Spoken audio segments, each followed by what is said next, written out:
Reserve bank of India ने 2000 रुपए के सभी नोट वापस लेने का फैसला किया है। इस सिलसिले में आरबीआई ने सभी बैंकों को मशवरा दिया कि वो फौरी असर से 2000 रुपए के नोट जारी करना बंद कर दें। हालांकि फिलहाल 2000 रुपए के नोट नाजायज करेंसी नहीं है और इसका इस्तेमाल किया जा सकता है, लेकिन आरबीआई ने बताया कि 30 सितंबर तक ही ये नोट जायज करेंसी की शक्ल में सर्कुलेशन में रहेंगे। गोया के जिन लोगों के पास अभी 2000 रुपए का नोट है, उन्हें बैंक से 30 सितंबर तक एक्सचेंज करना होगा।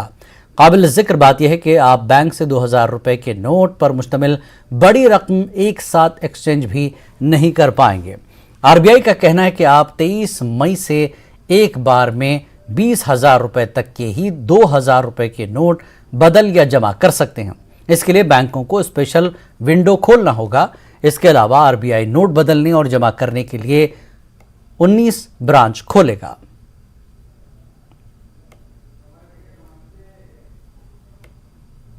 ने आज एक ऐतिहासिक फैसला लेते हुए 2000 के जो नोट हैं उसको सर्कुलेशन से बाहर किया है। हालांकि रिजर्व बैंक का कहना है कि 2000 के लोग नोट लीगल टेंडर रहेंगे, वो उसको आप इस्तेमाल कर सकते हैं, लेकिन बैंकों में जो नोट एक बार जमा होंगे बैंकों से बाहर नहीं आएंगे। और रिजर्व बैंक का कहना है कि 30 सितंबर तक आप एक बार में 20,000 रुपए तक के 2000 के नोट एक्सचेंज कर सकते हैं और अपने अकाउंट में जमा कर सकते हैं। हालांकि लोगों को भयभीत होने की जरूरत नहीं है। सरकार ने, रिजर्व बैंक ने उसको लीगल टेंडर अभी माना है और 30 सितंबर तक आप 20,000 तक के 2000 के नोट बदल सकते हैं, बैंक में जमा करा सकते हैं। इसलिए पैनिक करने की जरूरत नहीं और बैंकों में जाकर भीड़ करने की भी आवश्यकता इस समय पर नहीं है। The withdrawal of the 2000 rupee notes from circulation. They say that it will be legal tender up till September. The question here is, what has the government achieved by introducing the 2000 rupee note, and what is it going to now achieve by withdrawing these notes?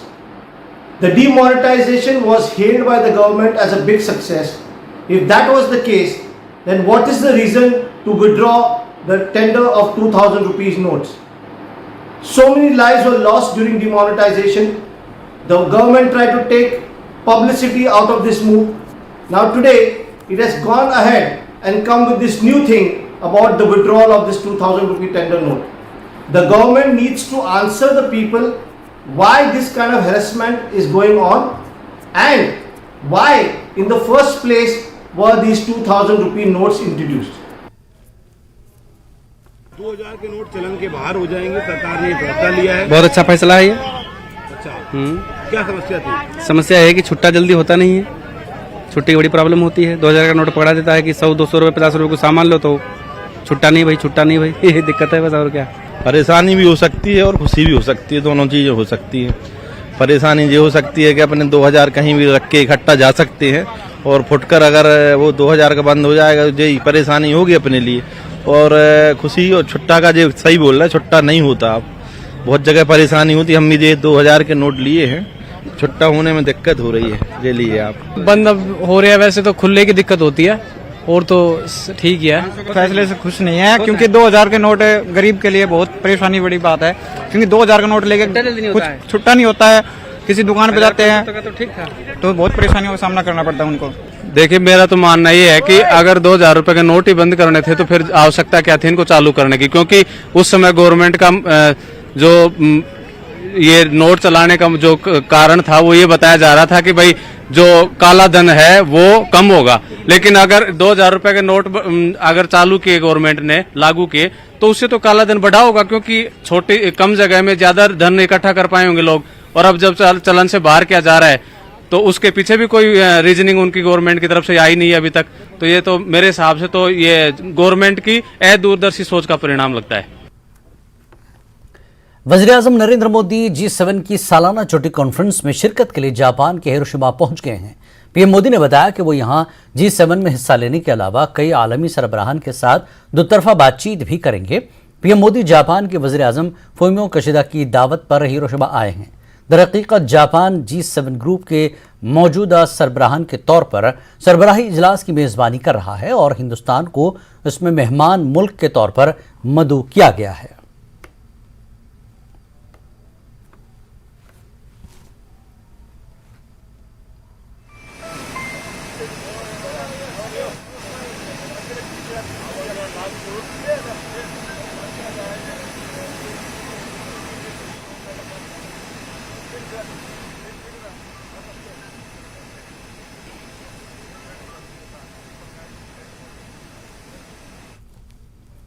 इस दौरान PM Modi ने हिंदुस्तानी बिरादरी से मुलाकात की। इस दौरान उन्होंने लोगों के साथ तस्वीर भी खिंचवाई और मुसाफा भी किया। हिरोशिमा में हिंदुस्तानी बिरादरी की बड़ी तादाद पीएम मोदी के इस्तकबाल के लिए मौजूद थी। पीएम मोदी के हिरोशिमा पहुंचने पर हिंदुस्तानी बिरादरी ने पुरतपाक इस्तकबाल किया। इस दौरान हिंदुस्तानी अवाम की बड़ी तादाद मौजूद थी। इनमें बच्चों से लेकर बुजुर्ग सभी मौजूद थे।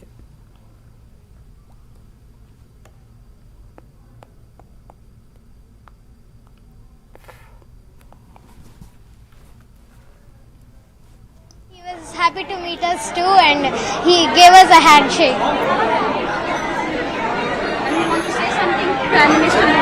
Yes, of course, we are very excited. We are living in Hiroshima since 10 years and really eagerly waiting for him to visit Hiroshima, and we are really excited to welcome him to Hiroshima. Thank you. Like dream come true.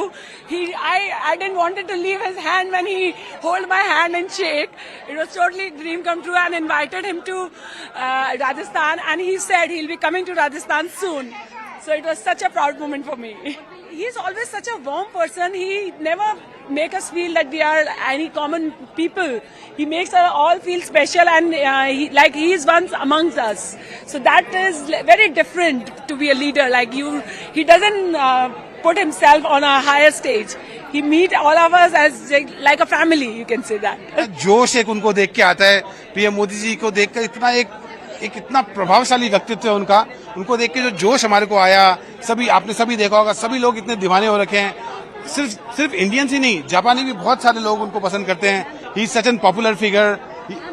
This moment is really we had an fantastic time meeting Modi जी।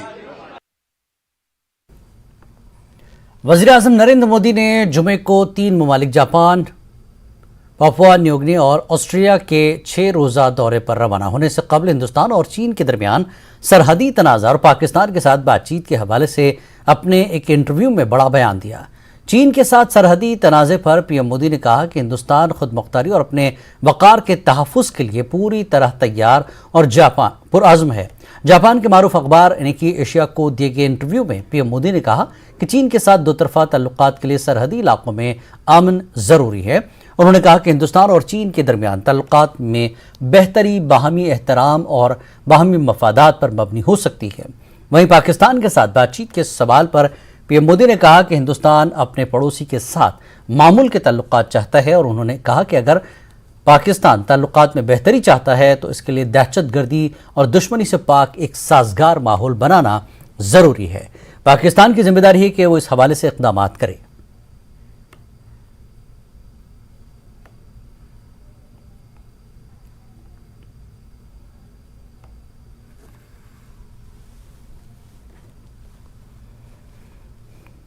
नाज़रीन, एक बार फिर हम आपको बता दें कि 2000 रुपए के नोट बंद करने के फैसले पर अपोजिशन लीडरों ने सख्त तनकीद की और अपोजिशन लीडरों का कहना है कि इस तरह के फैसले मईशत को मजबूत करने के बजाय कमजोर करते हैं।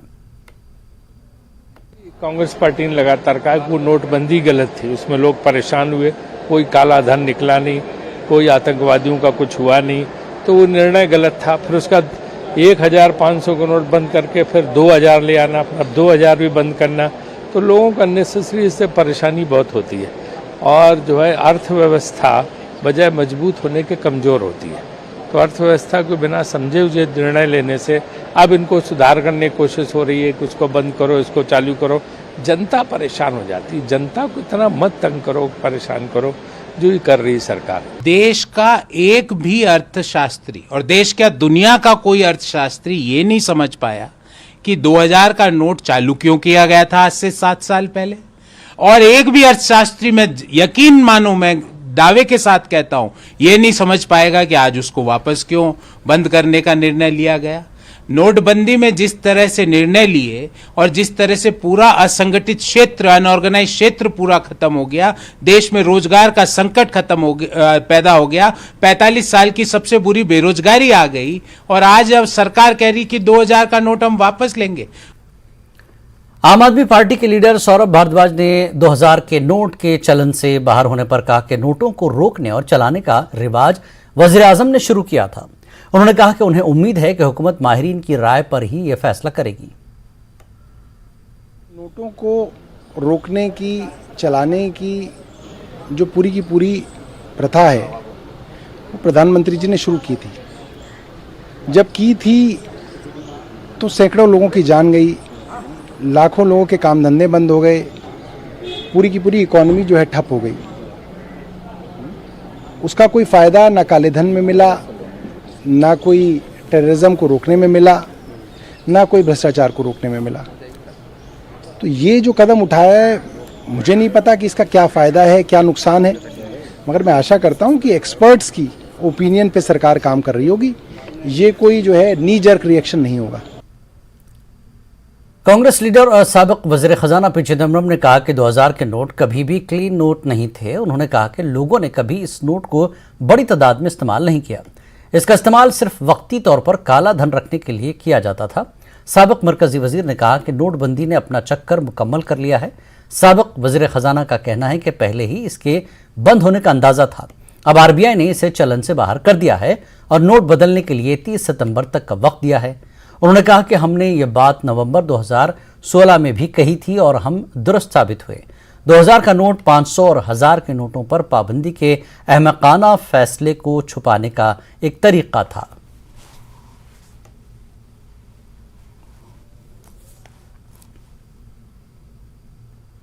देश प्रदेश में एक बार फिर आपका स्वागत है। दिल्ली में एलजी, वीके सक्सेना और आम आदमी पार्टी की हुकूमत के दरमियान तल्खियां कम होती नजर नहीं आ रही।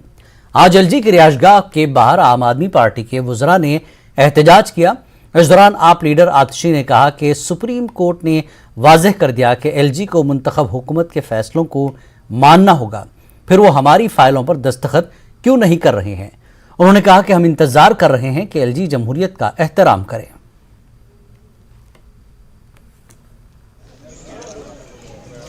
नहीं, ये दुर्भाग्यपूर्ण है कि मतलब पूरी चुनी हुई सरकार यहाँ आकर के बैठी हुई है और वे मिलने तक के निर्णय नहीं ले पाते। जिन अधिकारियों की मीटिंग दिल्ली सरकार को करनी है, मंत्रियों को करनी है, मुख्यमंत्री को करनी है, उनकी मीटिंग के लिए तो रोजाना उनके पास समय होता है। तो ये दिखा रहा है, लेकिन फिर भी अभी हम इस बात को जानने के लिए यहाँ पर आए हैं कि आखिर सुप्रीम कोर्ट का निर्णय वो क्या नहीं मानता। क्या लगा, समाधान लेके आएंगे अंदर से? अभी जाकर के बात करेंगे, उससे पता चलेगा।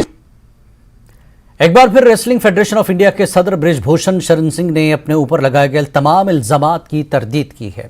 लखनऊ में मीडिया से बात करते हुए बृजभूषण सिंह ने कहा कि अगर इल्जामात साबित हो गए तो वो खुद को फांसी लगा लेंगे। उन्होंने कहा कि जो साजिशें कर रहे हैं उन्हें मुंह की खानी पड़ी है। उन्होंने कहा कि मामलात अदालत और जेर समाअत हैं, इसलिए ज्यादा नहीं कहूंगा। दरअसल बृजभूषण शरण सिंह जिस पर जिनसी इस्तेहसाल का इल्जाम लगा है, इसके बाद उनके खिलाफ एफआईआर दर्ज की गई। दूसरी तरफ जंतर मंतर पर पहलवान चाहते हैं कि इस मामले में बृजभूषण को गिरफ्तार किया जाए। केवल गिरेंगे, गिर चुके हैं, कोई दिक्कत नहीं है। देखिए, बड़ी जिज्ञासा है आपको ना। सारे आरोप good touch bad touch, good touch bad touch, और सारे आरोप जो हैं इससे बड़े हाल के हैं। बंद कमरे का कोई आरोप नहीं है। इसलिए चीजें कोर्ट में हैं, चीजें पुलिस में विचाराधीन हैं, और इसलिए मैं ज्यादा नहीं बोलूंगा। मैंने फर्स्ट दिन कहा था, कहां हुआ, किसके साथ हुआ, क्या हुआ, अगर एक भी प्रकरण मेरे ऊपर साबित हो जाएगा तो बिना कहे फांसी पर लटक जाऊंगा। उस बात पर आज भी कायम हूं। इंतजार कीजिए। अब ये कथा छोड़िए, कथा आप पता करिए। आर्यन खान मामले में एनसीबी के साबिक अफसर समीर वानखेड़े की मुश्किलात बढ़ती हुई नजर आ रही हैं। हालांकि वो अपना हर मुमकिन दिफा करते हुए दिखाई दे रहे हैं। इस दरमियान समीर वानखेड़े और शाहरुख खान के दरमियान चैट के जरिए हुई बातचीत सामने आई है। इस हैरत अंगेज चैट को समीर वानखेड़े ने हाईकोर्ट में दाखिल की गई अर्जी के साथ अटैच किया।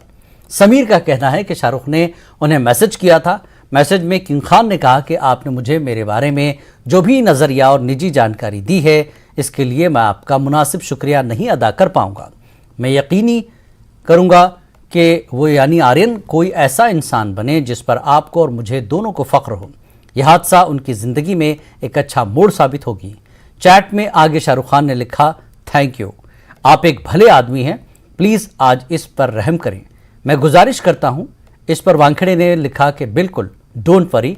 वानखेड़े इस दावे के बाद एक बार फिर आर्यन खान का मामला सुर्खियों में आ गया है। शाहरुख खान का जो चैट मेल है, अगर आप देखोगे तो एक फादर अपने बेटे के लिए जो गिड़गिड़ा के जो रिक्वेस्ट करता है, वो रिक्वेस्ट उसने की है। अगर पैसे के कोई डिमांड के बारे में बात होती तो उस चैट मेल के अंदर उसका जिक्र होता कि हमने इतने पैसे दिए, इतने में डिमांड हुई थी, इतने में सेटल हुआ। ऐसी कोई चैट कॉन्वर्जेशन नहीं है। On the contrary, Shahrukh Khan Sameer Wankhede को एक ऑनेस्ट अपराइट ऑफिसर का करार देते हुए ये बोलते हैं कि एक बाप जो है एक दूसरे बाप से रिक्वेस्ट करता है कि मेरे बच्चे का ध्यान रखना, मेरे बच्चे का ध्यान रखना। मैं चाहता हूं कि अगर उससे कुछ गलती हुई हो तो उसको हम सुधारें ताकि आगे उसकी जिंदगी बेहतर बने। न्यायपालिका पे, हमारे केंद्रीय सरकार पे और सीबीआई पे पूरा भरोसा है कि ये मुझे न्याय देंगे। और बाकी के कुछ व्यक्तियों के वजह से एक वेंडेटा जो निकाला गया है, मुझे हमारे पूरा भरोसा है केंद्रीय सरकार पे और जुडिशरी पे कि मुझे न्याय जरूर मिलेगा, सीबीआई से भी। दिल्ली से हज की फ्लाइट 22 मई को परवाज भरेगी। पहले फेज में 22,000 आज़मीन हज के मुकद्दस सफर पर रवाना होंगे। दिल्ली से हमारे नुमाइंदे खुर्रम शहजाद ने दिल्ली स्टेट हज की चेयरपर्सन कौसर जहां से तफसीली बातचीत की। फ्लाइट 22 तारीख को 1:50 पर जाएगी, सऊदी एयरलाइंस लेकर जाएगी। तमाम हाजी जाएंगे। तकरीबन पहले फेज में 22,000 हाजी दिल्ली से रवाना होंगे आज स्टेट से। ज़्यादा बातचीत के लिए हमारे साथ मौजूद हैं कौसर जहां, जो दिल्ली स्टेट हज कमेटी की चेयरमैन है। अहम जो इस बार जो नई सुविधाएं हैं वो क्या मिलने वाली हैं, किस तरह के इंतजामात आप लोगों ने किए हैं? देखिए, इस बार जो है हमने ये पहली बार हो रहा है जो कि हमने हज यात्रियों को हज मंजिल को ही हमने एम्बार्केशन पॉइंट बनाया है और यहाँ से ही हम अपने हज यात्रियों को एसी लो फ्लोर बसेस में जो है एयरपोर्ट ले जाएंगे। उनकी सुरक्षा को लेकर, इसी के साथ साथ मेडिकल सुविधाओं को लेकर के क्या कुछ खास है? देखिए, हम लगातार जो है Delhi police, Delhi traffic police से लगातार संपर्क में है। पुलिस का डिप्लॉयमेंट पूरा है। बाकी जो है जहाँ तक स्वास्थ्य की या फिर मेडिकल इमरजेंसी का सवाल है, उसके लिए एक मेडिकल टीम वहाँ भी मौजूद होगी। प्लस जो पास में जो LNJP हॉस्पिटल है वहाँ भी हमने बेड्स वगैरह रिजर्व करवाए हैं। एम्बुलेंसेज भी होंगी। जब भी हाजी जाते हैं तो एक बड़ा प्रोग्राम भी होता है, तो क्या इस बार जो प्रोग्राम है वो एयरपोर्ट पर होगा और किस तरीके का शेड्यूल जो है उसमें रखा गया है? जी हाँ, एक भव्य कार्यक्रम का आयोजन किया जा रहा है 21 मई को रात को 9 बजे IGI एयरपोर्ट टर्मिनल 3 पर, जिसमें कि हमारे हाजियों की विदाई का समारोह है ये, जिसमें कि कई केंद्रीय मंत्री और वरिष्ठ लोग के आने की उम्मीद है। आप बता रही हैं तमाम तरह की सुविधाएं हैं, सुरक्षा के भी इंतजाम हैं, तमाम लोगों से बातें कर रहे हैं, लेकिन क्योंकि 8 जो राज्य हैं उनके हाजी जाते हैं, बहुत बड़ी संख्या होती है। आप खुद ही बता रहे हैं कि 22,000 हाजी जो है इस बार जाने वाले हैं। जम्मू कश्मीर के भी 675 हाजी हैं। तो अलग अलग जगहों के वो कितने हाजी हैं, किस किस स्टेट से जा रहे हैं? देखिए, हमारे यहाँ से बिहार, उत्तराखंड, उत्तर प्रदेश, राजस्थान, पंजाब, हरियाणा, ये सब राज्यों के हाजी जा रहे हैं। बहुत बहुत शुक्रिया बात करने के लिए।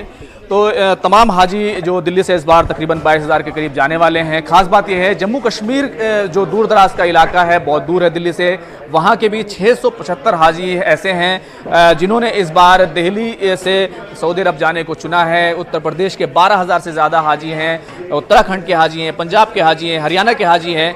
तो तमाम जो है मुक़द्दस सफ़र पर जाने की जो शुरुआत है वो 22 तारीख को 1:50 से जब फ्लाइट शुरू होगी तब शुरुआत होगी और 6 जून तक ये पहला फेज़ चलेगा, जिसमें तमाम हाजी जो है दिल्ली से रवाना होंगे। कैमरामैन योगेंद्र के साथ। मध्य प्रदेश के आज़मीन सफ़र हज के लिए मुल्क से जाने वाले आज़मीन हज के दूसरे मरहले की परवाज़ में सफ़र करेंगे।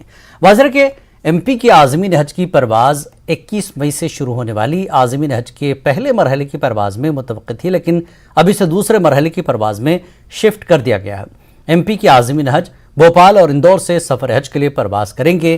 भोपाल एम्बार्केशन पॉइंट से 2800 आज़मीन हज और इंदौर एम्बार्केशन पॉइंट से 3100 आज़मीन हज मुक़द्दस सफ़र के लिए रवाना होंगे। एमपी हज कमेटी ने आज़मीन हज की परवाज को लेकर तैयारी शुरू कर दी है। तारीख के बीच में हो सकता है कि मध्य प्रदेश के दोनों ही एम्बार्केशन पॉइंट से उड़ाने जाएं, लेकिन अभी मेरी बात हुई है, मैं जो अनाउंस भी करने वाला हूं अभी तरबियत कैंप में, कि अब हमको मध्य प्रदेश के दोनों एम्बार्केशन पॉइंट को सेकंड जो हमारा फेज है उसमें ये ले रहे हैं, और सेकंड फेज हमारा 6 तारीख से चालू होगा, 6 जून से 23 जून तक। तो अब पूरे हाजी साहिबान हमारे 6 जून से 23 जून के बीच सेकंड फेज में जाने वाले हैं।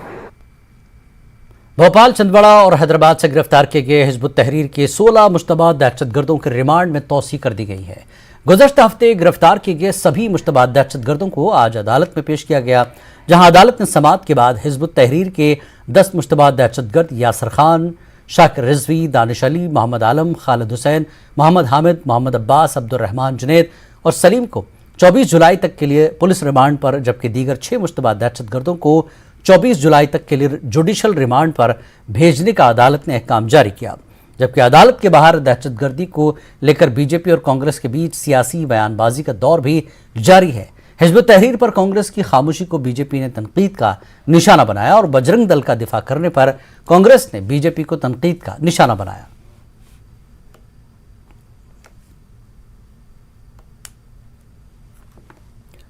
कर्नाटक में कांग्रेस की कामयाबी पर इंडियन यूनियन मुस्लिम लीग ने रियासत के अवाम को कांग्रेस पार्टी को मुबारकबाद पेश की है।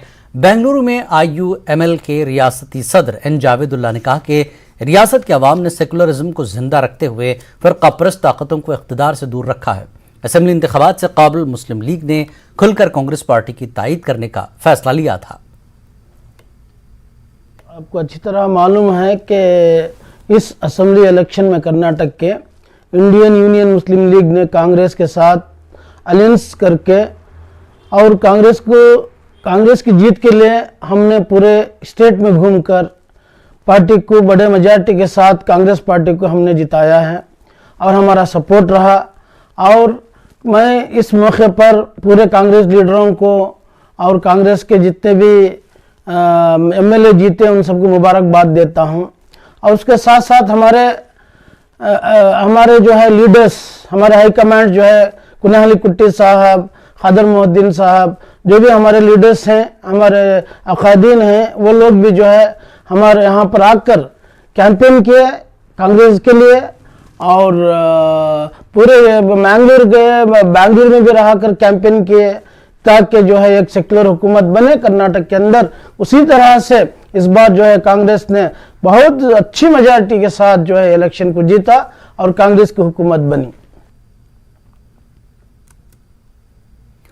और एक अहम और बड़ी खबर आपको इस वक्त दे दें, NTA ने CUET UG इम्तिहान मनसूख कर दिया है। जम्मू कश्मीर में तयशुदा इम्तिहान किया मनसूख।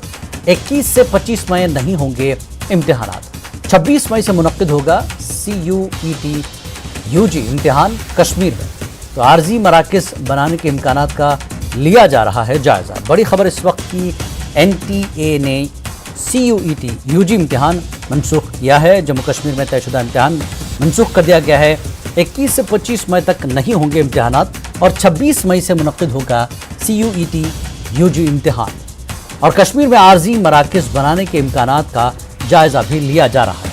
तो बड़ी खबर, 26 मई से मुनक्किद होंगे CUET UG इम्तिहान। फिलहाल NTA ने CUET UG इम्तिहान को मनसूख कर दिया है। जम्मू कश्मीर में तयशुदा इम्तिहान मनसूख कर दिया गया है। 21 से 25 मई तक इम्तिहानात नहीं होंगे।